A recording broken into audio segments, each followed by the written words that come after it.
말씀으로 돌아와서 오늘 요한이서 전체 1장의 말씀으로 진리와 사랑이라는 제목으로 우리 함께 말씀 나누기를 원합니다. 제가 가장 좋아하는 말씀 중에 하나가 바로 요한 1서, 2서, 3서입니다. 그 중에서도 요한 1서 말씀이 예수 그리스도의 사랑과 우리가 그 사랑을 추구하는 자로서 어떻게 서야 할지를 잘 말해주고 있습니다. 요한 1서의 내용을 어떻게 보면 요한 2서에서 조금 더 압축하고 더 멋지게 풀어낸 모양이 있습니다. 그래서 오늘 요한 2서의 말씀을 통해서 그 예수 그리스도의 사랑과 그리고 우리가 진리에 어떻게 서 나가야 하는지를 깨달아 가기를 원합니다. 이 요한 2서 그리고 요한 3서까지 그리고 요한 복음까지 이 사도 요한이 이 성경을 쓰게 됩니다. 이 요한 2서도 이 서신의 형태로 이 수신자를 대상으로 쓰지만 역시 그 수신자는 오늘날 우리에게까지 전달되는 말씀입니다. 요한은 이 사랑을, 예수 그리스도의 사랑이라는 주제를 갖고 복음을 전했습니다. 사실 우리 기독교인의 핵심 가치죠. 사랑하라, 사랑하라. 하나님과의 나와의 수직적인 사랑과 이웃과 나와의 수평적인 사랑이 있습니다. 그 이중적인 그 사랑을 우리가 균형에 맞춰서 실천해가는 게 성도의 올바른 사랑입니다. 사람과의 사랑만 추구하는 것도 아니고 하나님과의 사랑만을 추구하는 것이 아닙니다. 예수님께서는 지극히 작은 자 하나에게 한 것이 나에게 한 것이라고 수평의 사랑과 수직의 사랑을 한 곳에 묶어놓고 있습니다. 여러분은 얼마나 균형적인 사랑을 하고 계십니까? 내가 좋아하는 사람 사랑할 수 있고 미워하는 사람은 사랑할 수 없고, 혹은 하나님만 사랑하면서 이웃의 사랑에는 눈을 돌리지 않는 여러분의 사랑에 오늘의 말씀을 통해서 균형이 생기기를 축복합니다. 그러기 위해서는 그 사랑에 오늘의 말씀의 제목처럼 말이죠, 항상 따라와야 하는 불가분의 관계가 있습니다. 바로 진리입니다. 진리와 함께 사랑이 실현될 때 하나님께서 원하시는 그 사랑이 이 땅 가운데 충만히 이루어질 수 있는 것이죠. 그래서 이 사도 요한이 그 진리와 사랑의 문제에 있어서 이 복음을 전합니다. 요한의 생애는 길고 얇게 짧고 굵게가 아니라 얇으면서도 길게 이렇게 살았습니다. 그래서 그 기간 동안 사랑의 복음을 전한 사람입니다. 사실 요한은 그렇게 사랑의 사람도 아닌데 하나님께서 요한을 세워가시고 만들면서 그 사랑의 진가를 요한을 통해서 고백하게 하는 것이죠.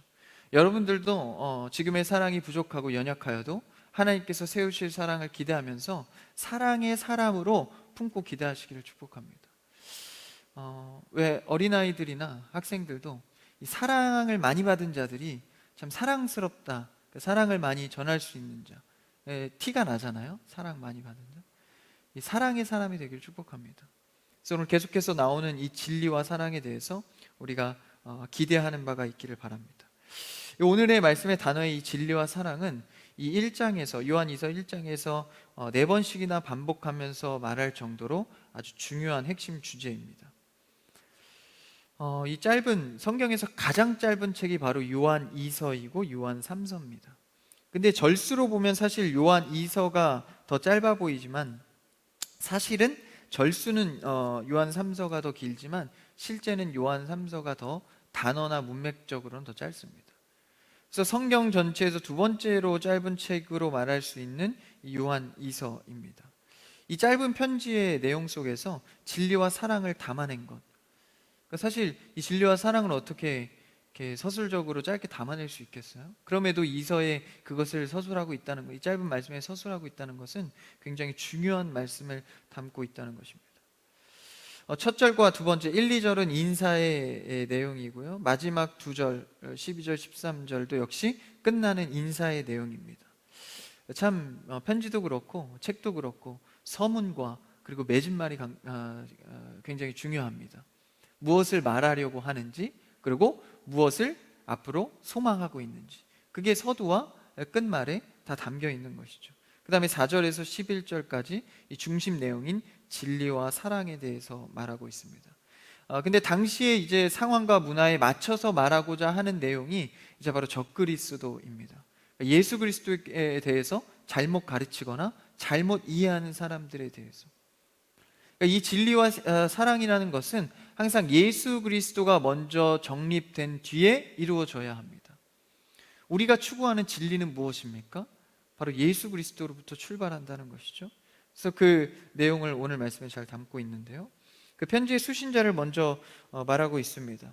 편지의 수신자가 이제 부녀와 그의 자녀들 이렇게 나와 있는데요. 1절, 오늘 말씀의 1절을 한번 읽어볼까요?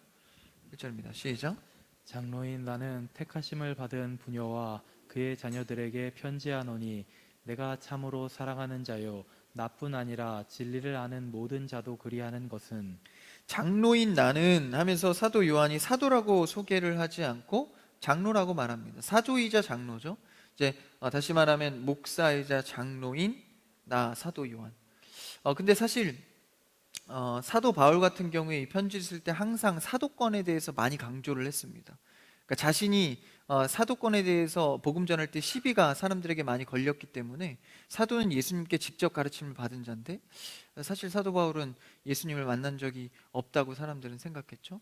다메섹 도상에서 사실 사도 바울은 예수님을 부활 이후에 최초에 목격한 자입니다.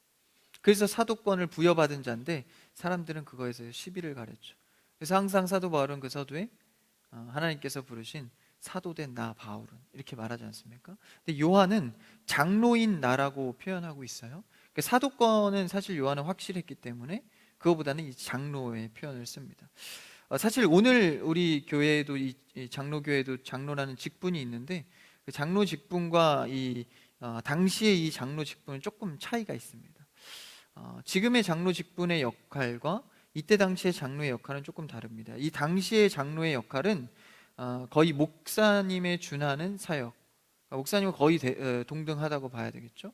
사도를 장로라고 한 거를 보면 또 알 수 있죠. 그래서 그 정도의 권한을 갖고 장로인 내가 그 권한으로 이 편지를 한다는 것을 정확히 하면서 이 말을 하고 있습니다. 그래서 그 인사말을 전하면서 그들을 참으로 사랑한다. 근데 그들이 누구죠? 택하심을 받은 부녀. 여기서 택하심을 받았다는 것은 성도를 말하죠. 성도인 그 아버지와 자녀, 부녀 관계죠. 부녀와 그의 자녀들에게 편지합니다. 근데 내가 그들을 어떻게 하죠? 참으로 사랑한다. 택하심을 받은 자들, 택하심을 받은 성도들을 내가 참으로 사랑한다. 그리고 나뿐만 아니라 진리를 아는 모든 자도 그리한다. 그러니까 성도들 간에서는 하나님의 사랑 안에서 묶여져 있기 때문에 내가 어떤 의지적으로 사랑해야지 이런 마음이 아니라 우린 택하심을 받은 자로서 사랑한다는 것입니다. 그러니까 우리가 교회 안에 서서 사랑합니다, 축복합니다 이런 인사를 할 때도 단순히 그냥 내가 저 사람을 좋아해야지, 사랑해야지, 품어야지 이런 마음으로만 하는 것이 아니라 실제 예수 그리스도의 사랑으로 묶여진 것을 말하고 있습니다. 그러니까 우리가 믿음 안에 들어와 있다면 내가 저 사람과 친분이 있고 없고를 떠나서 그 사람과 사랑 안에 묶여져 있다는 것입니다. 그래서 우리가 다른 사람보다 이해도가 높아야 되고 그 사람을 품을 수 있는 마음의 여유가 있어야 함은 예수 그리스도의 사랑으로 묶여져 있기 때문입니다. 그래서 우리가 이해할 수 없는 자를 이해할 수 있게 되고 내가 맞지 않는 사람과 함께 대화하고 나눌 수 있는 것들, 그러니까 어떻게 가능합니까? 내 의지로는 한계가 있습니다. 시키니까 저 사람을 품고 이해해야지. 얼마나 갈까요? 1년, 2년 가면 아마 많이 갈 겁니다.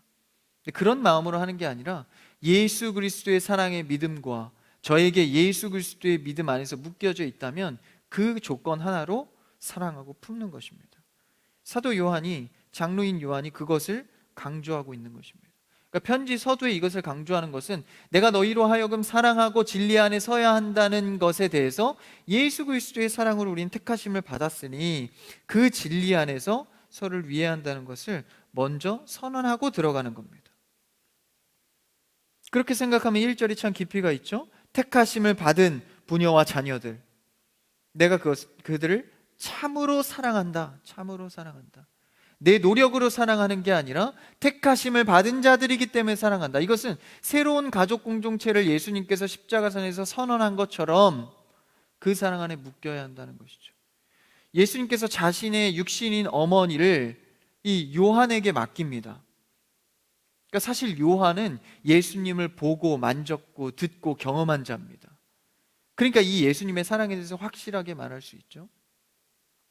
그래서 어떻게 부탁을 하죠? 예수님께서 자신의 어머니를, 육신의 형제들, 예수님 동생들이 버젓이 살아있는데 이 요한에게 맡깁니다. 그게 뭐예요? 새로운 가족 공동체의 선언입니다. 예수 그리스도의 사랑으로 묶인 자 성도들은 어머니를 맡길 수 있고 육신의 어머니의 한계를 넘는 겁니다. 서로 사랑할 수 있고. 그렇죠? 여러분, 우리 청년부 그리고 우리 교회 모든 성도들은 하나님의 가족 공동체로서 세워지기를 축복합니다. 이게 바로 영적 가족 공동체인 거죠. 그랬을 때 우리는 한 말씀을 듣고 한 교회에서 한 은혜를 공용할 때 우리는 그 묶여진 영적 공동체로서 은혜를 나누는 것입니다. 그래서 근거가 하나님으로부터이고 예수 그리스도의 보혈의 피로 묶어 주셨기 때문에 우리는 형제요 자매요. 가끔 보더라도 1년 만에 만나도 형제요 자매입니다. 믿음 안에서 형제 자매 되시기를 축복합니다. 그래서 여러분들 교회 안에서 직분을 형제님, 자매님, 성도님 이렇게 부르지 않습니까? 이게 그냥 단순히 그냥 친교의 목적이나 그냥 말이 좀 부드러우니까 하는 게 아닙니다. 어떤 인식 속에서요? 예수 그리스도의 피로 묶여진 하나의 공동체 의식으로 형제님, 자매님 이라고 부르는 거예요. 단순히 좋은 말, 듣기 위한 말이 아닙니다. 우리는 그리스도의 사랑 안에서 이런 고백과 직분을 갖게 되는 것이죠.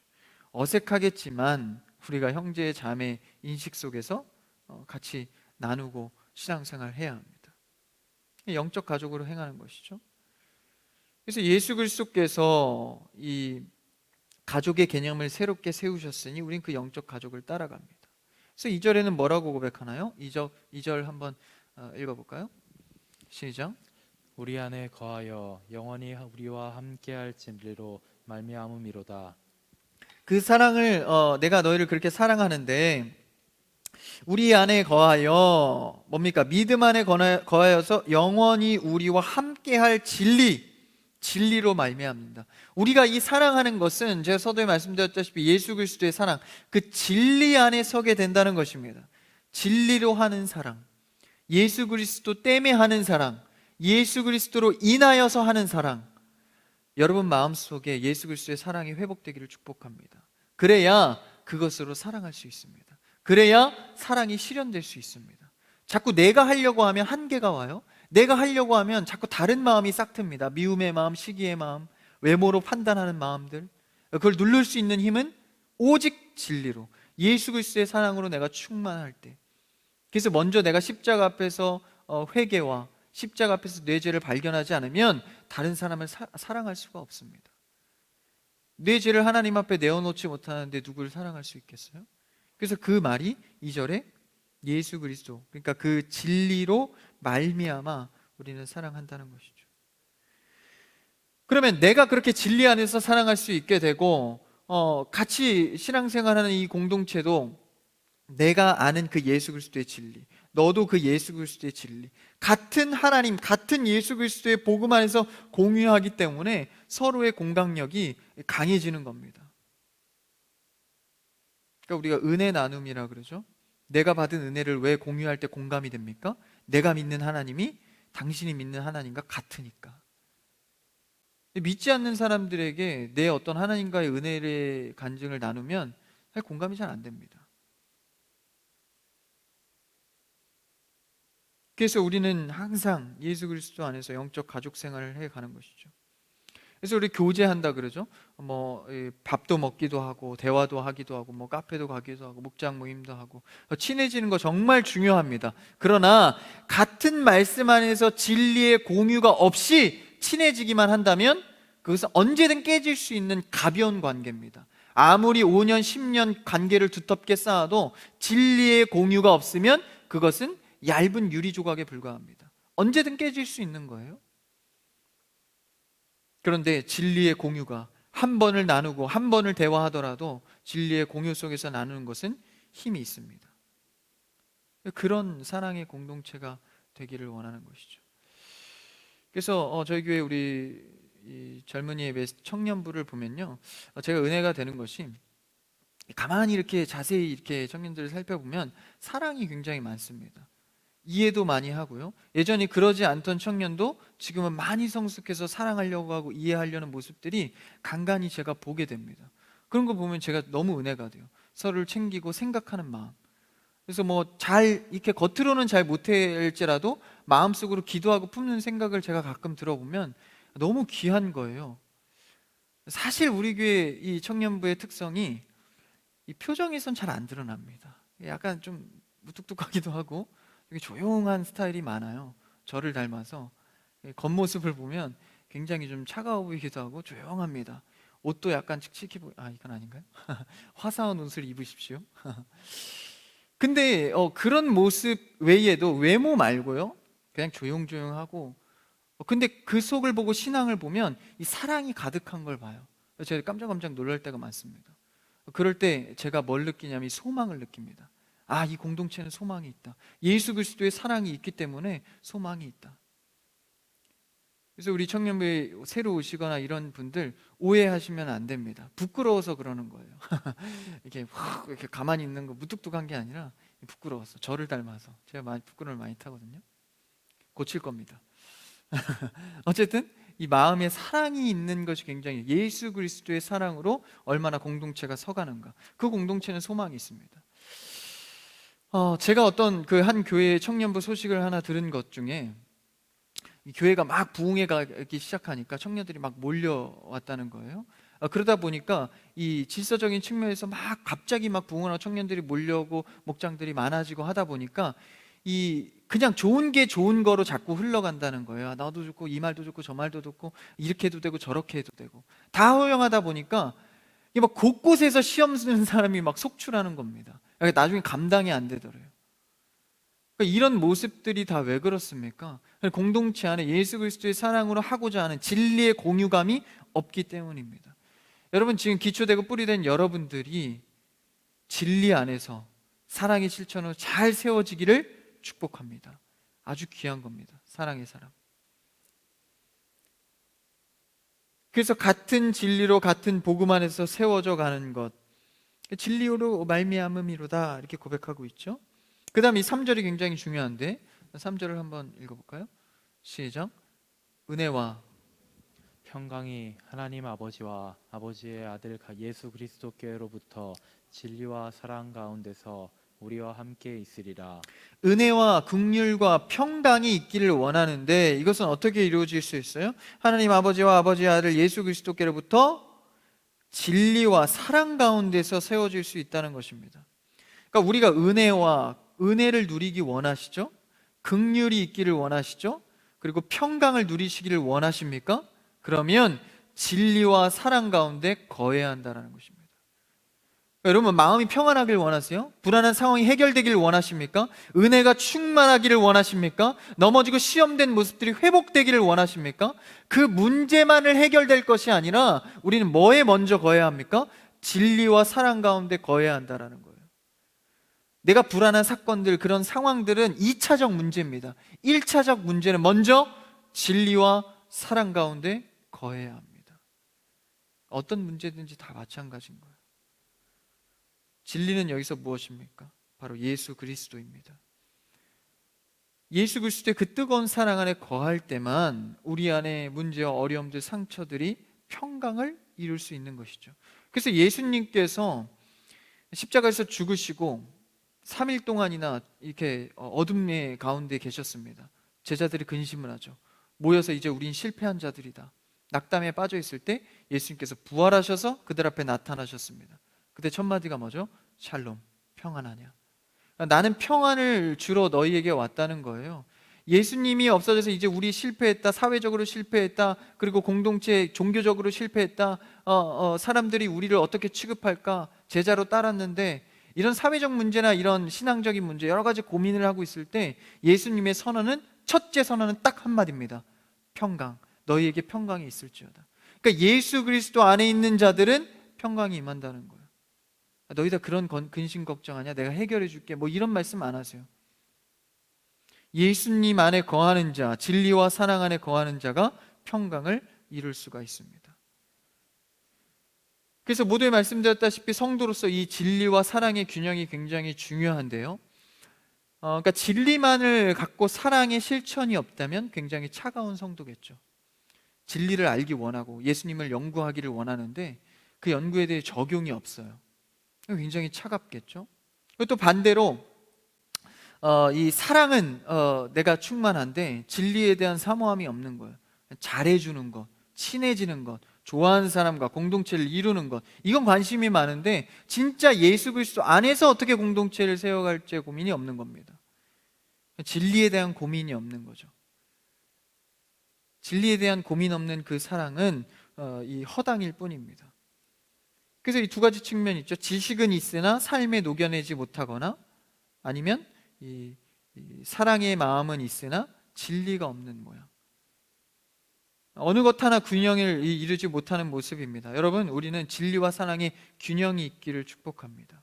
그리스도의 사랑 가운데에서 그 사랑을 실천하는 것. 진리와 사랑의 균형이 굉장히 중요하죠. 이 균형이 이루어질 때 뭐가 이루어집니까? 은혜와 긍휼과 평강이 임한다는 거예요. 그래서 이 균형이 굉장히 중요합니다. 잘 안 되는 것이 사실 이 사랑 적용의 문제입니다. 그러니까 배우고 이렇게 좀 깨닫고 이런 것에 대해서는 좀 알아가고 예배를 드리면 알아가는데, 이 실천의 문제는 또 다릅니다. 이것을 어떻게 내가 적용하냐는 문제죠. 여러분의 진리와 사랑의 균형을 얼마나 이루고 계십니까? 말씀을 아는 것과 실천의 균형이 있기를 바랍니다. 그래서 그 균형에 대해서 이 진리와 사랑, 본격적인 이 4절의 말씀부터 이제 사도 요한이 말씀을 전하고 있습니다. 한번 4절을 읽어볼까요? 4절입니다. 시작. 너의 자녀들 중에 우리가 아버지께 받은 계명대로 진리를 행하는 자를 내가 보니 심히 기쁘도다. 진리를 이제 잘 알고 사랑의 계명도 알았는데 그것을 지키기 위해서 어떻게 해요? 힘쓰는 자, 진리를 행하는 자, 아버지께 받은 계명대로 행하는 자. 여러분, 이웃을 사랑하십시오. 성도를 사랑하십시오. 가정을 사랑하십시오. 그렇다면 이것을 이제 어떻게 합니까? 힘써 지키는 건, 받은 계명을 4절에 보니까요, 계명대로 진리를 행하는 자, 그것을 내가 보니 심히 기쁘다는 거예요. 그러니까 우리는 이 적용에 대해서 많은 고민과 행함에 대한 고민을 해야 합니다. 아버지께 받은 계명, 나는 진리로 행하고 있는가? 그것을 요한도 기뻐한다는 거. 하나님께서도 이 모습을 기뻐 받으시죠? 진리를 행하는 자로서 여러분, 믿음을 갖고 담대하게 행하는 여러분 되기를 축복합니다. 얼마나 나는 사랑의 실천을 하고 있는가, 행함이 있는가. 저도 저의 모습을 돌아보면 이 행함에 대한 부분이 참 적은 것을 봐요. 참 이 진리 놀랍다. 뭔가를 말씀을 묵상하고 연구하다 보면 참 이 진리 깨닫고 너무 좋다. 이대로 정말 실현하고 싶다. 근데 막상 삶에 나아가서 이제 대화를 한다거나 그런 실현할 만한 거리가 있을 때 쉽게 하지 못하는. 그러니까 왜 그럴까요? 그러니까 말씀의 깨달음에 좋음은 있었는데 그 다음에 고민으로 나아가지 않는 겁니다. 여러분, 말씀을 깨달았다면 이제 삶의 고민으로 나아가야 합니다. 그 고민엔 반드시 뭐가 들어가죠? 하나님과의 씨름, 바로 기도가 있어야 합니다. 내가 지킬 수 있도록, 주님, 이 말씀을 나에게 깨닫게 하셨으니 성령으로 담대하게 실현되게 하옵소서. 주님을 믿고 나아가는 거죠. 그래서 그것을 원하는 마음으로 사도 요한이 이제 글을 써내려 가는 것입니다. 5절, 6절도 이 행함에 대한 똑같은 내용인데요. 한번 5절을 제가 5절을 볼까요? 부녀여, 그 대상을 놓고 내가 이제 내게 구하노니 서로 사랑하자. 이는 새 계명 같이 내게 쓰는 것이 아니요 처음부터 우리가 가진 것이라. 서로 사랑하자라고 말하고 있습니다. 그리고 믿음 안에서 서로 사랑하는데 여기서의 서로는 너가 나에게 사랑했으니 나도 너를 사랑할게. 내가 너를 사랑해 줬으니 너도 나를 사랑해라. 이런 서로가 아닙니다. 여기서 말하는 서로의 의미는, 어떤 음식이 있으면 사람들이 그것을 먹기 위해서 서로 집어먹기 위한, 이해가 되시죠? 서로 먹기 위해서 달려들었다 할 때 그 서로, 너나 할 거 없이 빠르게 가고자 하는 모양새, 그 서로입니다. 그러니까 네가 나에게 무엇을 줬든, 나에게 피해를 줬든 이익을 줬든 상관없이 서로가 사랑하는 모습, 내가 먼저 사랑하겠다고 나서는 모습, 그 사랑으로 나아가자는 것입니다. 여러분, 이런 사랑을 얼마나 실현하고 계십니까?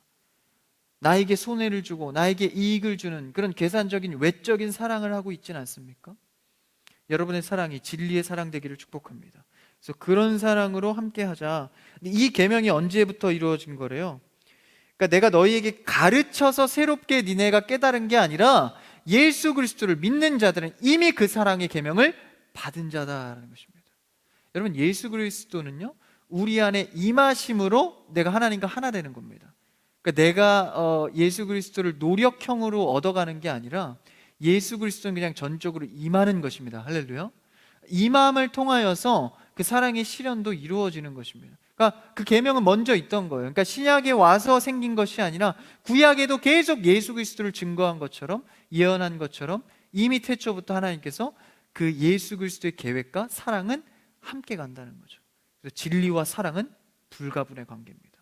예수 그리스도가 임했으면 여러분에게도 사랑할 능력이 임한 것입니다. 여러분, 예수 그리스도를 믿으십니까? 그럼 여러분은 사랑의 사람입니다. 담대한 믿음을 갖고 나아갈 수 있기를 축복합니다.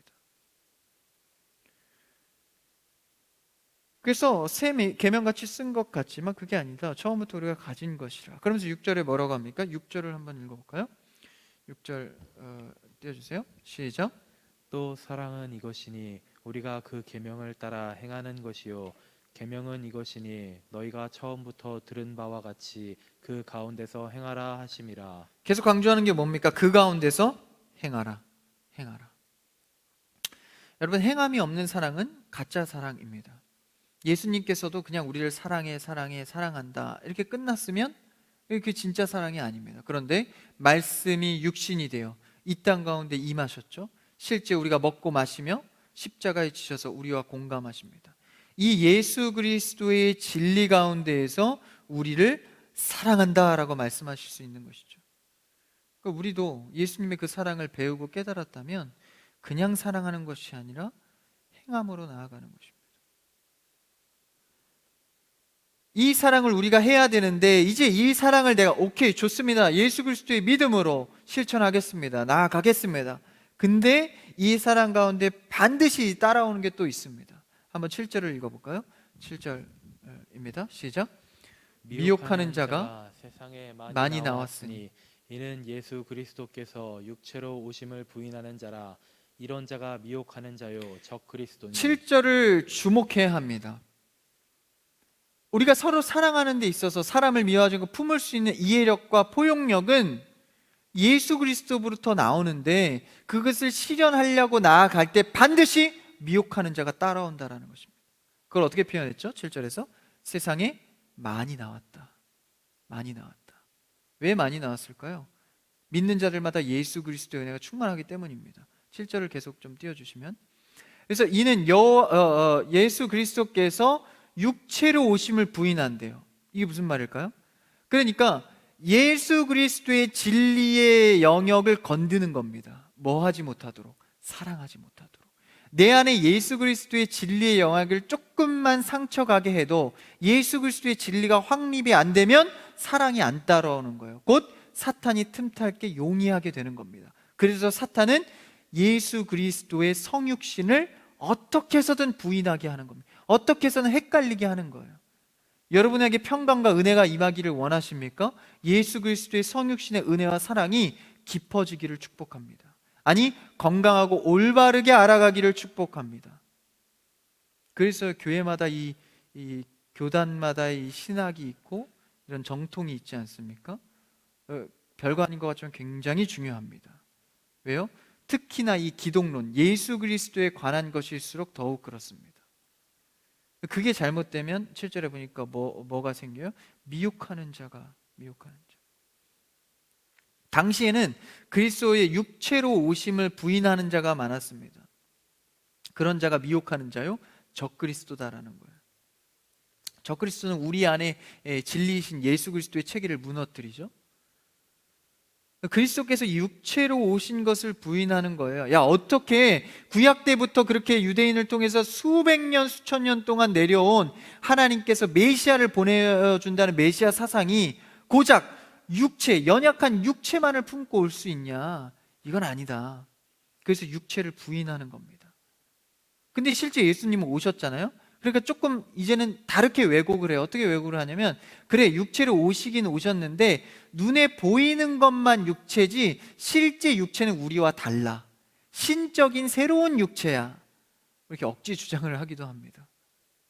근데 우리가 진리로 바로 알아야 할 예수 그리스도는 반드시 오직 예수 그리스도는 신성과 인성을 같이 갖고 오셨습니다. 이게 가장 중요합니다. 어제 내시 모임 때도 잠깐 나눴지만 예수 그리스도께서는 한 본성을 갖고 계시며 주체, 주격을 갖고 계시죠. 이것을 인격이라고도 표현합니다. 인격은 이제 사람의 인격을 말하는 게 아니라 하나의 주체를 일컫는 인격, 위격이라고도 합니다. 예수 그리스도의 위격에 줄기가 두 개가 생겨요. 하나는 가장 중요한 게 신성. 신성이 뭘 이렇게 포용하시죠? 인성을 취하십니다. 그래서 원래 신성만 갖고 계셨던 분이 인성을 취하시는 거예요. 그래서 신성과 인성으로 나눠졌습니다. 근데 주체는 누구예요? 예수 그리스도십니다. 이게 인격체입니다. 한 인격체가 신성과 인성으로 나뉘었죠. 신성은 한 인격에 귀속되고 이 인성도 한 인격에 귀속됩니다. 좀 말이 어렵죠? 쉽게 얘기하면 이성헌이라는 사람의 영혼과 육체가 같이 있습니다. 그게 누구예요? 이성헌. 근데 영혼과 육체는 반드시 따로 나눠져 있죠. 영혼과 육체는 반드시 내 안에 있습니다. 그렇죠? 근데 그것이 한 인격체, 이성헌이라는 인격체로 나타나신 거죠. 마찬가지입니다. 예수님은 완벽한 신성과 완벽한 인성으로 이 땅 가운데 오셨습니다. 죄는 없으시되 우리를 사하실 수 있는 능력이 있으신 분. 뭐에 따라서? 신성에 따라서. 죽을 수 있으시면. 신성이 어떻게 죽으세요? 신성은 십자가에 죽을 수가 없습니다. 그래서 인성을 취하셔서 인성에 따라서 죽으신 분입니다. 그리고 다시 신성에 따라서 부활하신 분입니다. 그러니까 이단들이 신천지에서 가장 공격하는 게 그거예요. 야, 예수님이 신이라면서 근데 어떻게 배고프시냐? 어떻게 예수님이 채찍 맞으시면 아파하시냐? 슬퍼하시냐? 어떻게 신이라면서 그렇게 할 수가 있냐? 그렇죠? 왜 그럴까요? 따라서로 해석하면 간단합니다. 인성에 따라서 배고프시고 인성에 따라서 아파하십니다. 신성에 따라서 무리를 걸으시고 신성에 따라서 부활하십니다. 서로 믹스되는 게 아닙니다. 한 인격체에 귀속돼서 교통할 뿐 나눠져 있습니다. 그렇기 때문에 인성에 따라서 우리를 하나님 우편에서 중보하실 수 있습니다. 그래서 우리는 예수님의 이름으로 기도하는 것입니다. 그랬을 때 내가 예수 그리스도가 나를 위하여서 무엇을 하셨는지가 깨달아지는 겁니다. 이런 나약한 인간을 위하여서, 이렇게 미물 같은 나를, 죄인 덩어리인 나를 위하여서 신성이신 예수 그리스도가 인성을 취하셔서 나를 위하여서 죽으신 분. 여러분, 이 깊이가 나의 마음을 공감하기 시작하면 여러분, 우리는 하나님 앞에 회개할 수밖에 없고 그 사랑 가운데 거할 수밖에 없는 것이죠. 그래서 우리는 우리에게 이 미혹하는 자가 이 그리스도를 건드는 거예요. 살짝 왜곡해서. 그게 흔들리면 우리 가운데 사랑이 흔들려가는 것입니다. 여러분, 제대로 된 예수 그리스도를 통하여서 여러분들은 이 예수 그리스도가, 이 사랑이 날마다 확장되기를 축복합니다. 계속 깊어지시고 넓어지셔서 예수 그리스도의 사랑이 풍성해지기를 바랍니다. 그럴 때 성도로서 성숙한 성도가 되는 것이죠. 그 다음 절을 한번 읽어볼까요? 8절입니다. 8절 시작. 너희는 스스로 삼가 우리가 일한 것을 잃지 말고 오직 온전한 상을 받으라. 이 예수 그리스도가 제대로 정립되지 않으면 심지어 어떻게 된다는 거예요? 여태까지 일한 것이 다 잃을 수도 있다는 겁니다. 그러니까 여러분, 봉사 열심히 하고 교회 출석 열심히 하고 성도 열심히 섬겼는데 그 안에 예수 그리스도를 잃어버리면 여러분의 수고가 헛수고가 될 수 있다는 것입니다. 여러분, 봉사를 잃고 여러분들이 사람을 잃어도 예수 그리스도를 잃지 않는 여러분 되기를 축복합니다. 시험 들어도 예수 그리스도 앞에 기도하십시오. 낙심되어도 예수 그리스도를 찬양하십시오. 사람은 미워할 수 있어도 예수 그리스도의 이름을 더럽히지 마십시오. 여러분의 모든 것을 잃을 수 있다는 거예요. 그렇게 강조하면서 8절에 오직 온전한 상을 받으라. 그랬을 때만 상을 받는다는, 성경의 대부분의 상이라고 표현하는 것은 구원을 말합니다. 상이라고 자꾸 상이라고 하니까 뭐 금은 보화를 주시나, 뭐 천국 가면 뭐 빌딩을 주시나, 좋은 곳에 살게 해주시나, 그런 개념이 아닙니다. 성경의 대부분의 상급은 바로 구원을 말합니다. 예수를 잃으면 구원을 잃는 것이죠. 그렇게까지 파생되지 않도록 미혹하는 자를 조심하라는 거예요. 진리와 사랑을 지켜가기를 축복합니다. 그래서 시간이 많이 갔네요. 빨리 볼까요? 9절 한번 봅시다. 9절 띄워주세요. 시작. 지나쳐 그리스도의 교훈 안에 거하지 아니하는 자는 다 하나님을 모시지 못하되 교훈 안에 거하는 그 사람은 아버지와 아들을 모시느니라. 계속해서 강조하죠. 예수 그리스도를 강조하고 있습니다. 그만큼 우리의 어떤 문제보다 중요하다는 거예요. 이 문제가 안 세워지면 여러분의 기도 제목도 시작할 수가 없습니다. 진리의 체계와 사랑이 안 세워지는데 어떻게 기도를 하겠어요? 중보자 예수 그리스도를 강조하고 있는 겁니다. 요한이서 이 짧은 장에 왜 이토록 이거를 강조하고 있을까요? 10절에 보니까 누구든지 이 교훈을 가지지 않고 너희에게 나아가거든. 예수 그리스도의 이 참된 진리의 교훈을 체계화된 사람으로서 가지 않는 자는 아니라는 거예요. 틀렸다는 겁니다. 그 자를 어떻게 하죠? 10절에 그를 집에 들이지도 말고 인사도 하지 말라. 11절에 그에게 인사하는 자는 그 악한 일에 참여하는 자이며. 이게 무슨 말일까요? 여러분, 이 10절 11절이 굉장히 중요한 우리의 신앙의 태도를 말하고 있는데, 진리의 문제에 있어서는 그냥 넘어가지 말라는 거예요. 여러분, 사실 성도 간에 이렇게 신앙생활 하다 보면 맞는 말이 중요할까요? 아니면 그에게 적절한 말이 중요할까요? 그럼 적절한 말이 사실 더 중요합니다. 예배 늦지 말아야지. 맞는 말이에요? 틀린 말이에요? 맞는 말이죠. 5분 지각한 청년한테 가서 목자가 예배 왜 늦었어? 이러면서 이렇게 질타를 한다면 맞는 말이긴 하나 적절한 말일까요? 적절한 말은 아닙니다. 예배 늦는 거 진리의 문제 아닙니다. 그렇다고 대놓고 늦지 마시고 진리의 문제가 아닌 것에 대해서는 얼마든지 이해해 줘야 됩니다. 얼마든지 품어줘야 되고 사랑해야 되고 다시 해보자, 괜찮다, 힘을 줘야 됩니다. 근데 진리의 영역만큼은 그냥 넘어가지 말라는 거예요. 집에 들이지도 말고 말하지도 말라는 겁니다. 왜 그럴까요? 진리의 문제는 곧 예수 그리스도의 문제이고 예수 그리스도의 문제는 곧 우리의 구원의 상급의 문제이기 때문에 그렇습니다. 여러분, 이 진리에 대해서 우리는 이 사회적으로 배타적이라는 시선을, 손가락질을 받을지언정 이 진리는 그냥 넘어가서는 안 됩니다. 저번 주에 제가 평등법의 언급을 잠깐 했었죠. 이 진리의 문제와 연관되어 있는 겁니다.